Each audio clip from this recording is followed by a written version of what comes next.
इसके अलावा डिलीवरी के टाइम पे घर से अस्पताल आना फ्री है, अस्पताल में डिलीवरी फ्री है, बच्चा के लिए एम्बुलेंस वो भी फ्री है। और हैं हर छोटे, अगर कोई मजला टोला भी है तो वहाँ पे भी उपस्थित हैं। और अगर यदि कभी किसी कोई दिक्कत आती है, समस्या आती है, तो कोई भी अस्पताल हो जो CHC लेवल का हो, PHC लेवल का हो, कोई भी ऐसा गांव नहीं है जो इन अस्पतालों से 15 किलोमीटर से ज्यादा की दूरी पर हो। हर एक गांव के 15 किलोमीटर के अंदर कोई ना कोई CHC या PHC या डिस्ट्रिक्ट हॉस्पिटल है। तो आप सीधा वहां जाइए, 24 घंटे खुले होते हैं और आपको सारी सुविधाएं मुफ्त में दी जाएंगी। और कभी अगर कोई दिक्कत आती है, धन्यवाद। बहुत बहुत धन्यवाद डॉक्टर भैया। Bharat Bahubali live telecast. आइए सभी लोग बोलो, थोड़े से नहीं। जय बोलो सष्टम पट्टाचार्य आचार्य गुरुवर श्री अभिनंदन सागर जी महाराज की, संत सुरवणी आचार्य गुरुवर श्री विद्यासागर जी महाराज की, धर्मालंकार आचार्य श्री रेण सागर जी महाराज की, अहिंसामयी जैन धर्म की।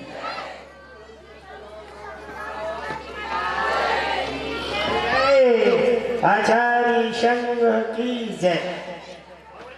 धर्मानुरागी महानुभाव, इस समोसण महामंडल विधान के अंतर्गत जहां बैठकर के हम परमात्मा के गुणों की आराधना कर रहे हैं, वहीं पर एक नवीन आत्मा के अवतरण से पहले उसके लिए कैसे संस्कारित किया जाए, इसी विषय में हमारे विद्वान पंडित सुरेंद्र कुमार जी एवं पंडित उदयचंद जी शास्त्री, इन दोनों विद्वानों ने प्रयास करके यह जो संस्कार विधि यहाँ संपन्न करने की भावना रखी और प्रयास करके इसको यहाँ संपन्न कर रहे हैं। हमारी कुछ बहनें माताएं यहाँ इस संस्कार के लिए यहाँ उपस्थित भी हुई हैं। गर्भ के समय में जो संस्कार दिया जाता है वह गर्भस्थ शिशु के ऊपर पड़ता है और भविष्य में जाकर के वो संस्कार साकार हुआ करते हैं। आपने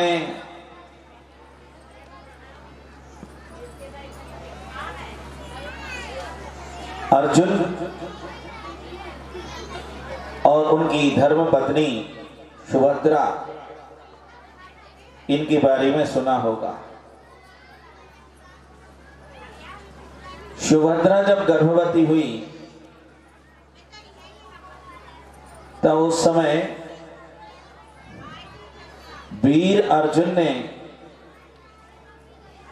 सुभद्रा के मन को बहलाने के लिए वीरतापूर्ण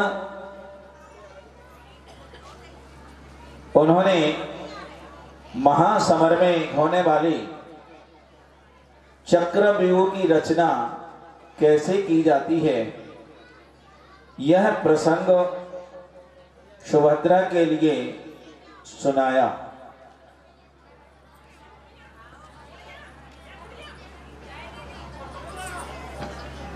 इस सुनते सुनते सुनते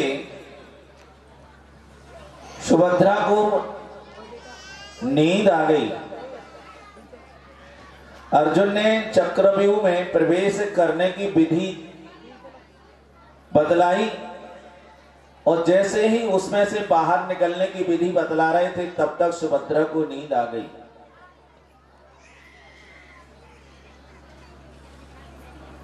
परिणाम क्या होगा? जब सुभद्रा ने अपनी संतान को जन्म दिया जिसका नाम अभिमन्यु रखा गया, अर्जुन पुत्र अभिमन्यु। अभिमन्यु बहुत वीर पुरुष था। ऐसा वीर युवक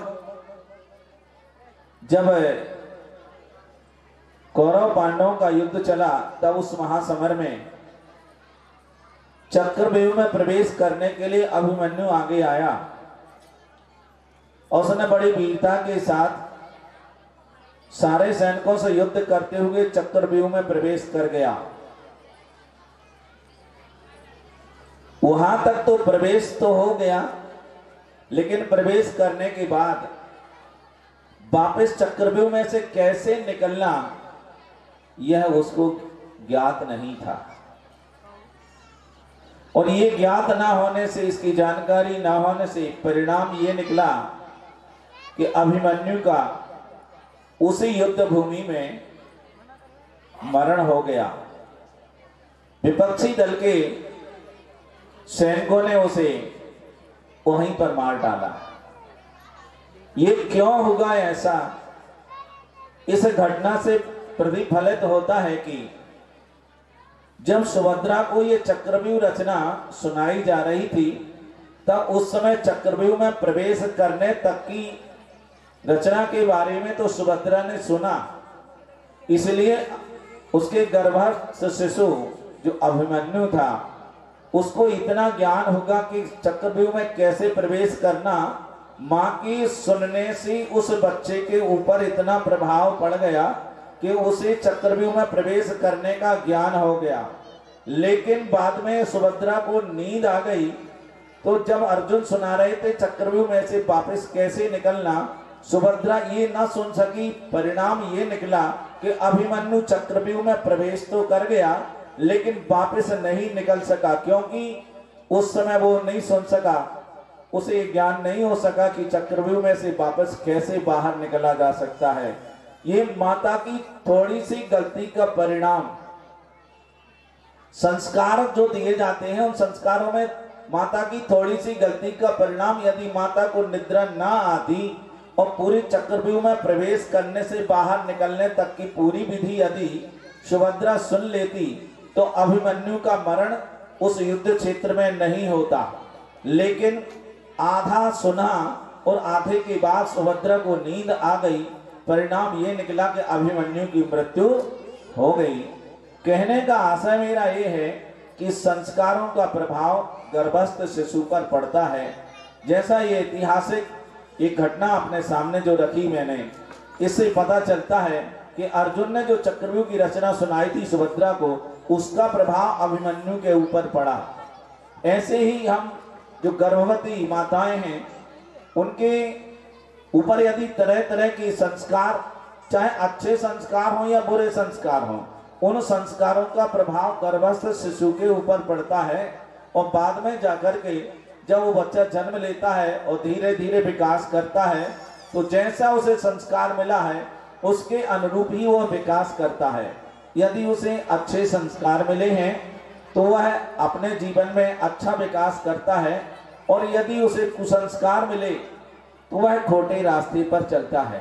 परिणाम ये निकलता है कि उसकी जिंदगी खराब हो जाती है। तो बंधुओं, माताओं, बहनों, मैं आपसे यही कहना चाहता हूं कि आपको इस बात का ध्यान रखना चाहिए कि जब भी गर्भवती होती हैं तो उस समय अच्छे संस्कारों के लिए जो महापुराण में, आदिनाथ पुराण में जो बताया गया है संस्कार विधि, गर्भ संस्कार विधि, गर्भाधान विधि, आप इसे पढ़ें। नहीं पढ़ सकते तो विद्वानों से पूछें, समझें, या जहां पर भी ये संस्कार की विधि की जाती है अवश्य वहां जाकर के ये विधि कराना चाहिए। ये तो विधि कराने की बात है। बाकी चीजें आपको ध्यान रखना होगी कि उस समय आपको ऐसा कोई भी काम नहीं करना चाहिए जो हमारे गर्भस्थ शिशु के ऊपर बुरा प्रभाव डाले। जैसे कि अश्लील साहित्य पढ़ना या अश्लील पिक्चर देखना टीवी पर, या और कोई भी सीरियल ऐसा देखना जो अश्लील हो, तो उसका प्रभाव गर्भस्थ शिशु के ऊपर पड़ता है। इससे बचना चाहिए। अश्लील साहित्य से भी बचें, अश्लील चित्रों से बचें, अश्लील पिक्चर जो है उनसे भी बचना चाहिए। खाने पीने में आपको सादा भोजन ही लेना चाहिए। यदि आप चरपरा भोजन करते हैं तो उसका परिणाम गर्भस्थ शिशु को भी भोगना पड़ता है। आपने यदि आदिनाथ भगवान की पूजा पढ़ी हो करी होगी तो जयमाला में जो लिखा गया है कि माता खाए चरपर, यानी माता जब तीखा भोजन करती है तो उसका दुख उस गर्भस्थ शिशु को भोगना पड़ता है तीखेपन का। इसलिए माताओं बहनों को सादा भोजन करना चाहिए जिससे कि गर्भस्थ शिशु को किसी प्रकार का कोई दुख ना हो और आपके भोजन से उसे कुछ शक्ति भी प्राप्त हो, ऐसा ही भोजन करना चाहिए। विचार भी अच्छे रखना चाहिए, कलुषित विचार, कासायिक विचार नहीं होना चाहिए, अच्छे धार्मिक विचार होना चाहिए, अच्छी पौराणिक कथाएं पढ़ना चाहिए और सुनना चाहिए, सतियों के चरित्र पढ़ना चाहिए, महापुरुषों के चरित्र सुनना चाहिए। ऐसा सुनने और पढ़ने से अपने गर्भस्थ शिशु पर अच्छा प्रभाव पड़ता है और ऐसे करने से ही आपका बेटा जब जन्म लेता है तो बहुत अच्छा बनता है। एक नेक इंसान बनने के लिए और अच्छा महापुरुष बनने के लिए इन संस्कारों की बहुत आवश्यकता है। जिनके बच्चे अच्छे बनते हैं, मान के चलिए कि उनको गर्भ के समय अच्छे संस्कार मिले, माता पिता के अच्छे विचार रहे, माँ के अच्छे विचारों का परिणाम कि बच्चा अच्छा बनता है, अच्छा विचारवान बनता है, नेक इंसान बनता है, चारित्रवान बनता है और अपने जीवन में बहुत विकास करता है। तो अच्छे विकास के लिए सामाजिक स्थिति में वह पहुंचता है तो सब जगह सम्मान को प्राप्त होता है, समाज के लिए एक आदर्श बनता है। तो ये सब कब होता है? जब माता के द्वारा अच्छे संस्कार दिए जाते हैं, तब ये सब चीजें हुआ करती हैं। और यदि माता ने लापरवाही की, असावधानी की तो परिणाम वही निकलेगा जैसा अभिमन्यु को भोगना पड़ा, ऐसा भी गर्भस्थ शिशु को जन्म लेने के बाद भोगना पड़ सकता है। इसलिए आप अपने संतान के लिए आप जवाबदार हैं, जिम्मेवार हैं कि आप चाहते हैं कि हमारी संतान बहुत अच्छी बने। आप चाहते हैं कि हमारे यहाँ बेटा हो तो कैसा होना चाहिए? राम लक्ष्मण जैसा होना चाहिए, महावीर जैसा होना चाहिए। आपके यहाँ बेटी हो तो आप कैसे चाहते हैं? आप सीता, अंजना और मैना सुंदरी जैसी आप अपनी पुत्री को चाहते हैं। लेकिन भैया पहले ये तो देख लो, आप अपने यहाँ राम लक्ष्मण जैसा बेटा और सती सीता अंजना जैसी सुंदरी जैसी पुत्री चाहते हैं, लेकिन आप कैसे हैं ये भी तो देखो। आप चाहते हैं राम जैसा पुत्र और आचरण हो रावण का, तो कैसे होगा काम? अरे राम जैसा पुत्र चाहिए तो दशरथ और कौशल्या जैसा आचरण भी तो चाहिए कि उस माता को कौशल्या जैसा आचरण करे जिससे कि राम जैसा पुत्र पैदा हो सके।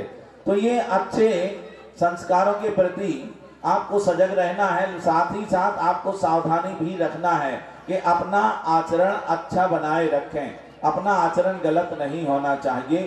खान पीन, रहन सहन को लेकर के विचारों तक भी जो भी है उसमें हमारे यहाँ सभ्यता होनी चाहिए।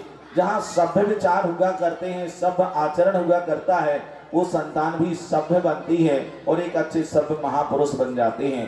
तो माताएं बहनें अच्छे संस्कार दें अपने बच्चों को, अपने जीवन में अच्छे विचार लाएं, शुभ विचार लाएं, महापुरुषों की चरित्र पढ़ें और तीर्थंकरों के चरित्र पढ़ करके अपने गर्भस्थ शिशु के लिए ऐसी भावना भाएं कि मेरा बेटा आगे चलकर के तीर्थंकर जैसा महापुरुष बने, अरहंत बने, त्यागी व्रती मुनि बने, आदि आदि अच्छे विचार रखोगे तो आपका बेटा बहुत अच्छा बनेगा।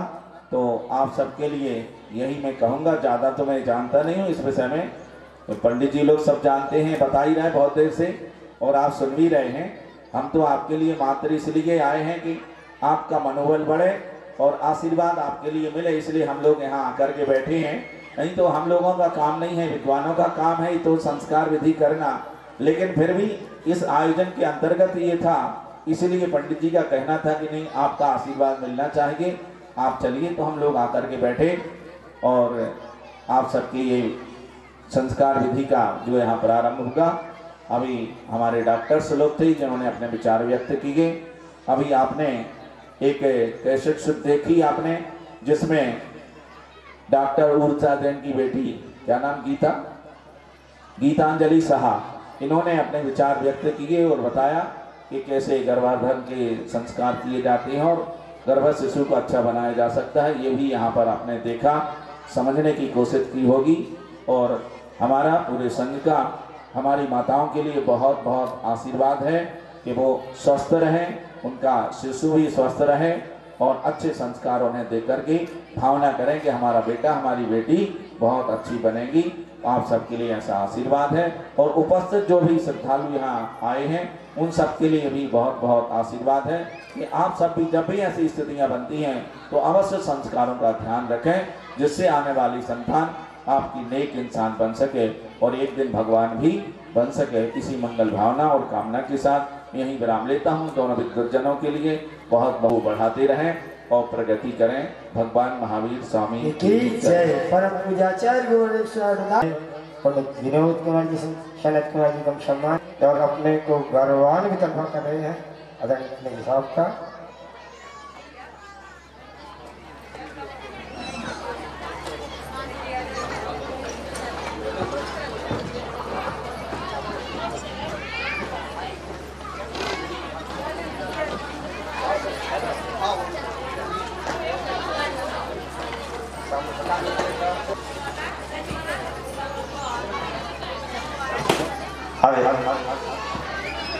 सर्वप्रथम मैं पंडित जी साहब से निवेदन करूंगा, सायंकालीन भोजन का भी समय हो रहा है, उनसे निवेदन करूंगा और हमें रात्रि में अच्छा कार्य किया और मैं आज जो देख रहा हूँ बहुत प्रशंसा हो रही है कि कम से कम इस संस्कार की विधि हमारे जैन समाज में इन बेटियों के लिए दी जा रही है, बहुत अच्छी बात है।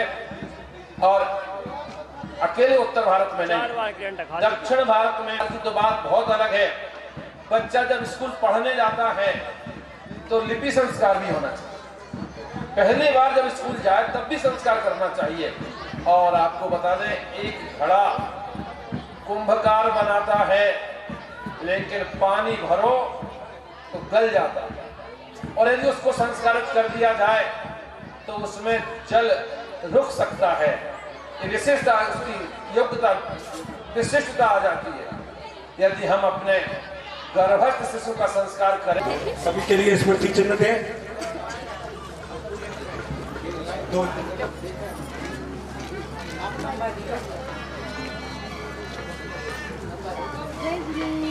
लो, ये माला है।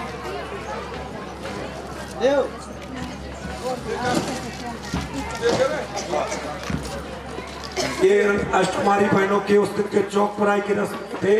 सबको 100 रुपया समझ लेना, पूरे एक साथ दे रहे 2600 रुपया है। और सौदागर ने भी इनके लिए 500 रुपये पुरस्कार घोषित किया था।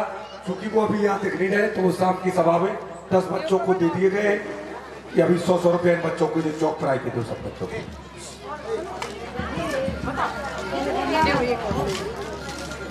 पट्टी नहीं उड़ाई हमें, पट्टी उड़ा दो। पट्टी उड़ा क्या?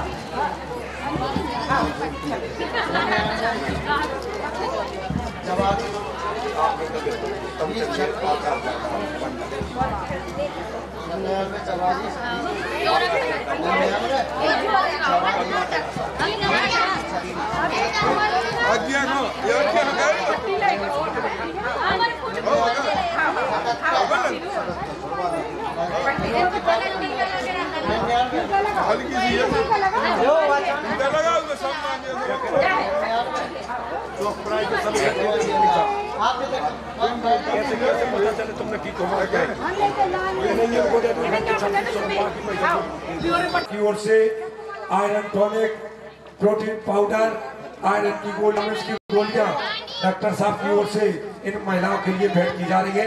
उनसे निवेदन है कृपया सभी के लिए एक एक। हाँ चला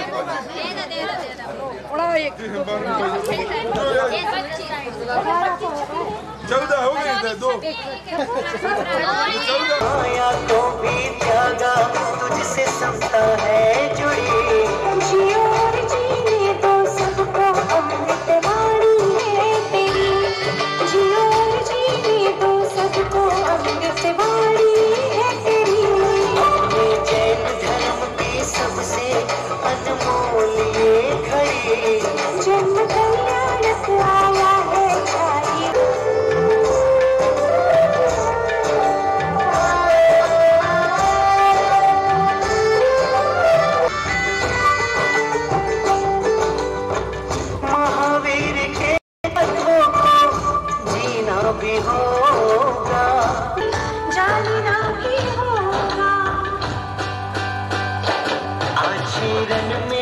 तुम लाओ।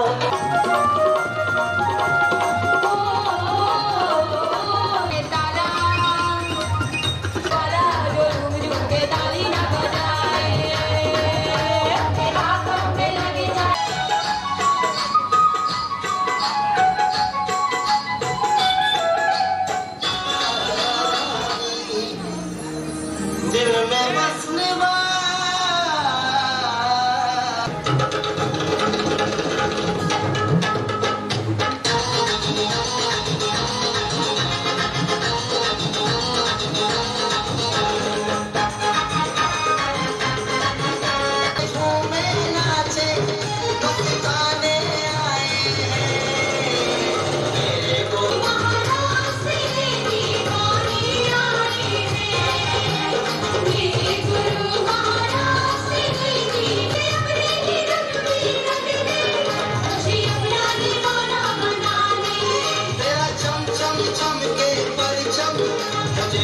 अपना को बना ले।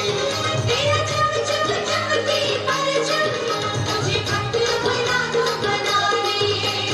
अमृत रस की धारी हितकारी, तू देश दिगंबर धारी, तू निर्विकारी हितकारी। तेरी शांति सलोनी सूरत, तू शिवपुरी का अधिकारी, तू शिवपुरी का अधिकारी। अज्ञानी तिमर तज मुक्ति पथ को पाने आए हैं, मुक्ति पथ को पाने आए हैं। मेरे गुरु महाराज तेरे दीवाने आए हैं, मेरे गुरु महाराज तेरे दीवाने आए हैं। ओ पंखिड़ा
पंखिड़ा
महाराज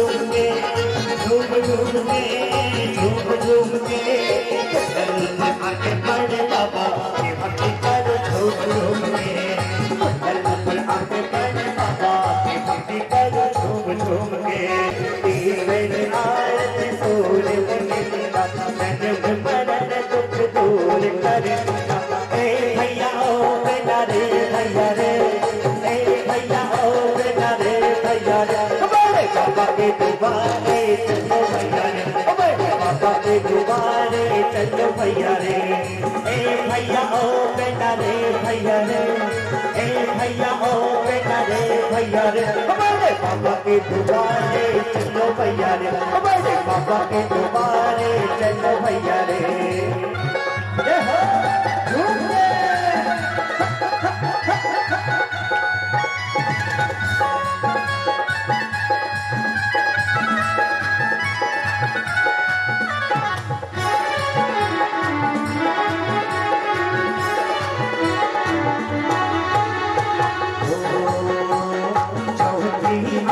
कृष्ण को बताया आरती साधु तिहारी उपति पिता सच से अधिकारी जगमग जगमग बतिया बाबा करो आरतिया झूम झूम छन छन बाज बाबा करो आरतिया झूम झूम छन छन बाज बाबा करो आरतिया।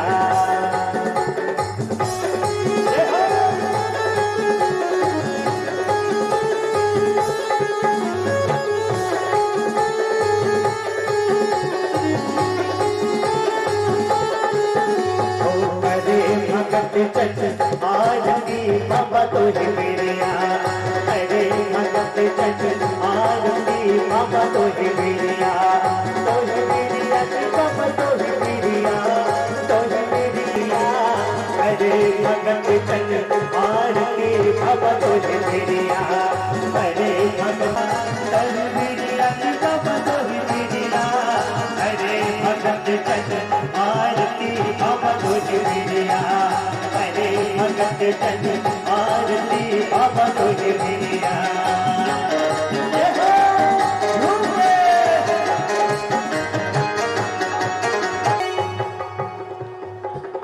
नंदपुर में बधाई नंदपुर में बधाई कि नगर में बिरजन में महावीर जी जग भाग्य है कृष्णा माँ के, जग भाग्य है कृष्णा माँ के त्रिभुवन नंदन में, त्रिभुवन नंदन में महावीर जी।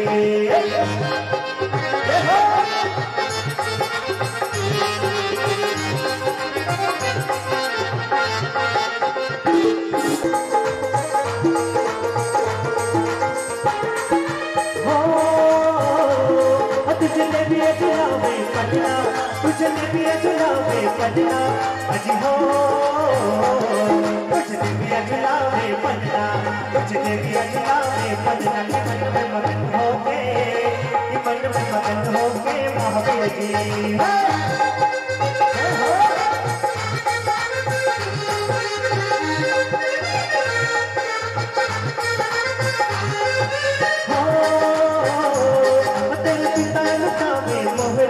तेरे पिता लुटावे मोहरे, अजी हो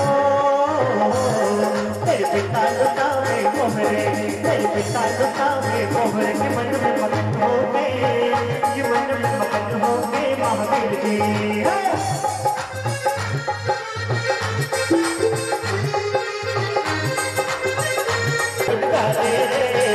गुरु गुरगाले अब तो सब होता दीवाना गुरुवर का, दीवाना गुरुवर का।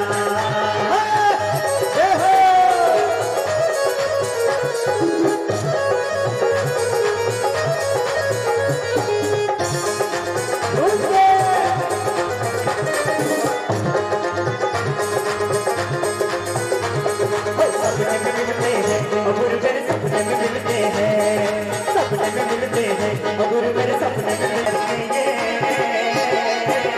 इसके चरणों आकर के नदियाँ भरती है, सपने में मिलते हैं, गुरु मेरे सपने में मिलते हैं, सपने में मिलते हैं, गुरु मेरे सपने में मिलते हैं। जय हो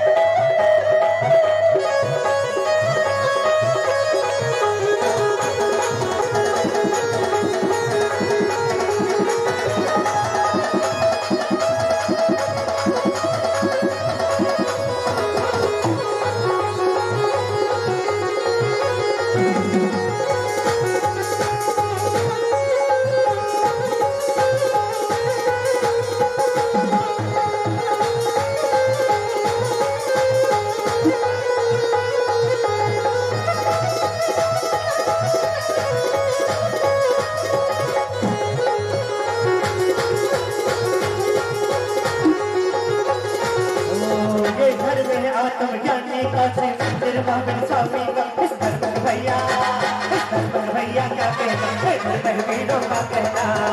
जय हो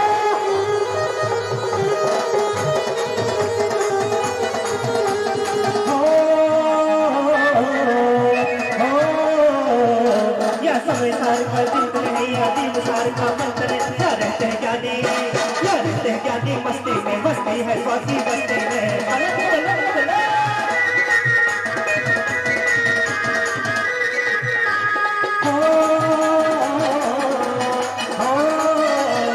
या पावन से जानियो में या कुछ से जानियो जो विद्यासा है या उदास ने बोला है मेरे ने बोला है।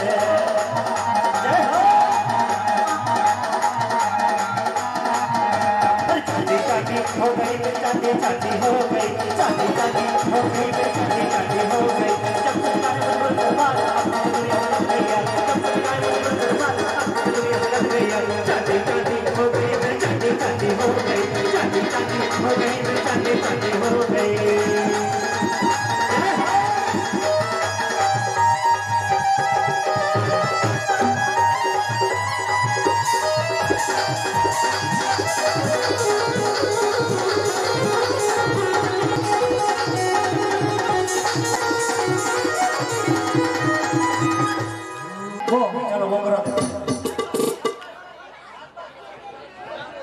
आ जाए सभी लाइन बनाने से आ जाए। ओ विद्यासागर